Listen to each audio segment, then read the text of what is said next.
Hello, I'm John Glazer, founder, whiskey maker at Compass Box. We love matching whiskeys with food.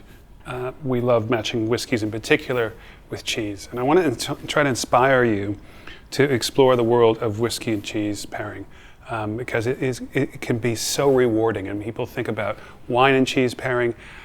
I can tell you, after all the years of doing this, whiskey and cheese pairing is easier and arguably, I think, even more rewarding.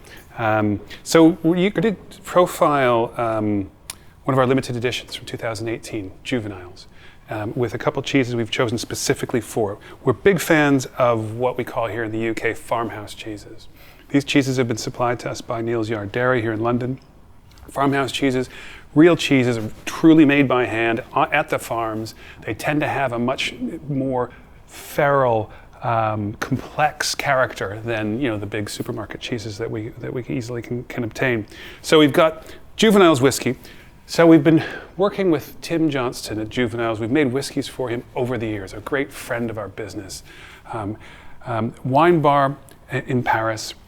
Tim is actually a Scot, but he's been in Paris for many, many years, who loves British cheese, loves whiskey. In fact, he's proud to tell you that he is one of the first restaurants in Paris ever to import British cheeses into Paris. And he imported them years and years ago from Neal's Yard Dairy. A great friend of ours. We wanted to make a whiskey for him in 2018, and he said he wanted something that would be a great all-rounder, meaning great, you could serve it chilled as an aperitif before dinner.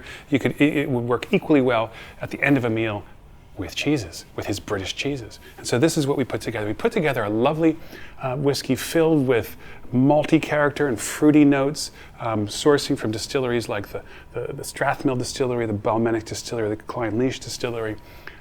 We put something together that he didn't want any smoke to it, so this is just purely unpeated, beautiful, aged, ethereal malt whiskey that works really well with cheese. Now, when we do whiskey and cheese, there are three things I want to point out. Glassware. I like doing it in wine glasses. The bell. We put a bell in the bottom, in the punt of the bottle for Tim, for Juveniles, because every time we've done a whiskey for him, we've used this jester doing the handspring with the bells on his toes, and we just thought, that's cute.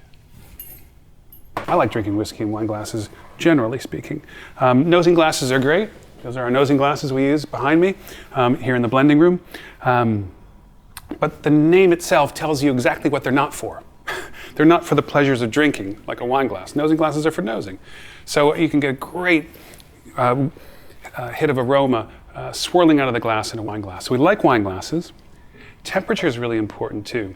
I like to drink whiskey cool, particularly when we're matching it with food. That's important. By cool, I mean below room temperature, below 20 degrees Celsius, below 68 or so Fahrenheit. It allows the aromas to fill the glass without the alcohol taking over. And the third thing is water. When I match whiskeys with cheese, I really like adding water. And I'll add a big splash. And you do it to your taste, but what I find is adding water opens up the aromas and flavors, lowers the alcohol, the perception of alcohol in your palate, and allows you to really enjoy the amalgam flavors that occur when you match cheese with whiskey. So those are my three cheese and whiskey matching guidelines. Right. Lovely, malty and herbal. The two cheeses we've got here, we've got Baron Bigot. So this Baron Bigot is a cow's milk cheese. It's kind of like Camembert from Suffolk. And we've got Beanley Blue from Devon, a sheep's milk blue, but a very light, mild blue with a lovely sort of delicate, kind of crumbly texture to it. Okay, I'm going to taste. You ready? I'm going to start with the Baron Bigot. I'm just going to have a little tiny bite. And when I do this, I like to taste the whiskey first, get that in my palate, taste the cheese, then go back to the whiskey.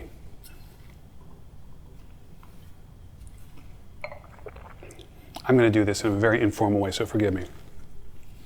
Right off the knife.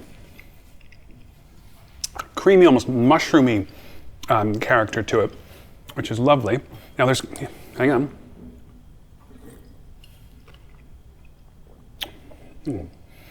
And the creaminess in the cheese the creaminess and the whiskey really complement each other. There are three things that can happen with these pairings that I find. One is the cheese and the whiskey can complement each other, they can contrast with one another, or one can amplify the other. And here we're getting great complementary character, creaminess of the cheese, creaminess of the whiskey. Let's try the Beanley Blue. As I said, a very delicate blue, forgive me. Salty. Lovely light blue, savory character. Really good. And now what we've got going is contrasting characteristics. The blue and the malty creaminess of the whiskey contrasting each other and creating this lovely amalgam in the mouth. That's really exciting and really delicious. And this is why we love matching cheese with whiskey. They're complex products that complement each other, that contrast with one another, and that show off the characteristics of each. Super fun. I want you to experiment with whiskey and cheese. There's so much to discover and so much pleasure to be had. Find a great cheese shop, one that specializes hopefully in farmhouse cheeses, and enjoy. Cheers.